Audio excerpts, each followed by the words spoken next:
baik, sebelumnya terima kasih kepada moderator. Dan selanjutnya di sini saya akan memaparkan tentang poin lapar dan makan.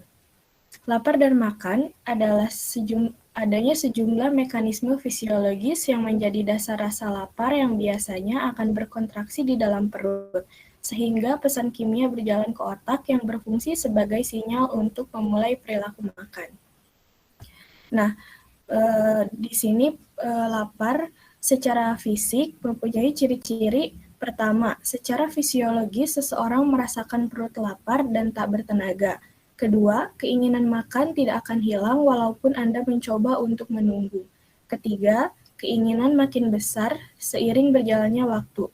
Dan yang terakhir, tidak ada kegiatan lain yang dapat menghilangkan lapar selain makan. Selanjutnya, hasrat lapar atau keinginan lapar secara psikologis, ciri-cirinya. 1. Secara fisiologis, Anda tidak merasa lapar. Kedua, keinginan makan akan menghilang jika mencoba untuk menunggu. Ketiga, keinginan tidak meningkat seiring berjalannya waktu. Yang terakhir, melakukan hal lain yang dapat mengalihkan keinginan Anda untuk makan. Sangat penting menentukan keinginan makan, karena seseorang benar-benar merasa lapar atau hanya kebutuhan fisiologis. Hal ini karena makan di saat perut tidak benar-benar merasa lapar dapat menimbulkan efek yang buruk bagi kesehatan. Efek nyata dengan memenuhi hasrat lapar adalah obesitas, penyakit jantung, tekanan darah tinggi, stroke, atau penyakit-penyakit degeneratif lainnya. Sinyal fisik lapar dapat meyakinkan bahwa Anda benar-benar dalam keadaan lapar. Sinyal lapar bisa datang dari perut ketika ada pemberitahuan bahwa ia dalam keadaan kosong, atau dari otak yang memberitahu bahwa tubuh kekurangan energi. Sinyal perut dapat berupa kram, rasa sakit, atau perasaan hampa. Sedangkan sinyal dari otak berupa pandangan kabur, konsentrasi menurun, sakit kepala, atau kelelahan. Sedangkan hasrat lapar biasanya dipicu oleh aroma makanan, melihat makanan favorit, atau biasanya kita merasa lapar ketika melihat iklan-iklan di televisi, atau hanya mengetahui bahwa di rumah kita ada cemilan nih, jadi kita biasanya merasakan lapar. Kebiasaan makan sambil menonton televisi dapat memicu hasrat lapar. Sebenarnya, hasrat lapar bisa dihindari dengan mencoba mengabaikan apa yang ingin Anda makan, dengan melakukan hal-hal lain selain makan. Nah, di sini, stres juga dapat memicu keinginan makan secara emosional. Dengan mempraktikkan teknik pengurangan stres, seperti mandi air hangat, berjalan, latihan relaksasi, atau yoga, bisa mengurangi hasrat lapar. Minum air putih juga menjadi solusi, tetapi jika keinginan makan begitu besar, makanlah sesuatu yang sehat, seperti wortel atau apel, dan tidak dianjurkan untuk memakan junk food atau makanan tak sehat lainnya, walaupun Anda sangat menginginkannya. Boleh next selanjutnya. Selanjutnya, ada metabolisme dan berat badan.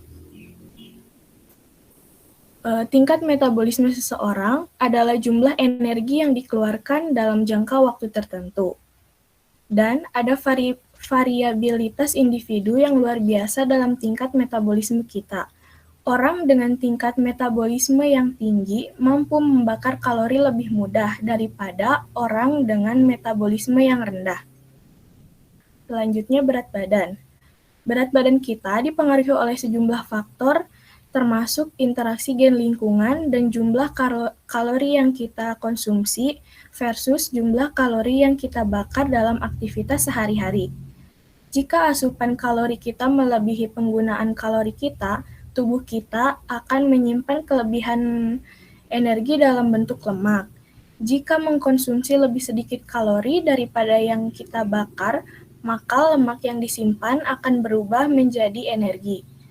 Pengeluaran energi kita jelas dipengaruhi oleh tingkat aktivitas kita, tetapi metabolisme tubuh kita juga ikut bermain.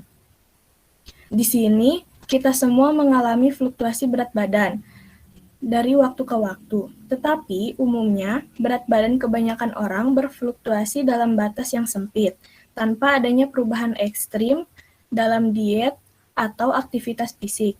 Pengamatan ini menyebabkan beberapa orang mengusulkan teori set point, regulasi berat badan. Teori set point menegaskan bahwa setiap individu memiliki berat badan ideal atau set point yang tahan terhadap perubahan memiliki berat badan ideal. Di titik setel ini secara genetik telah ditentukan sebelumnya dan upaya memindahkan berat badan kita secara signifikan dari titik setel ditentang oleh perubahan kompensasi dalam asupan dan pengeluaran energi. Selanjutnya, kegemukan. Bisa dibilang obesitas.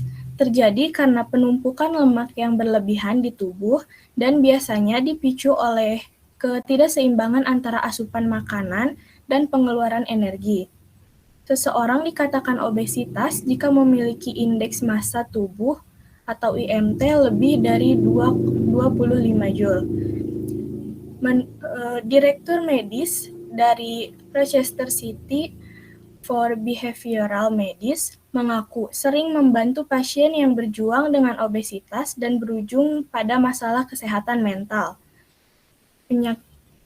Menurut Yang, fenomena tersebut biasa terjadi. Obesitas sendiri bukanlah penyakit mental, tetapi terkait erat dengan sejumlah masalah kesehatan mental. Terlebih lagi, stigma dari masyarakat berpenampilan menarik dalam masyarakat sangat mengacu pada tubuh langsing dan memicu stres saat tubuh menggemuk sehingga merusak kesehatan secara fisiologis. Mungkin sekian dari saya. Selanjutnya saya serahkan lagi kepada moderator.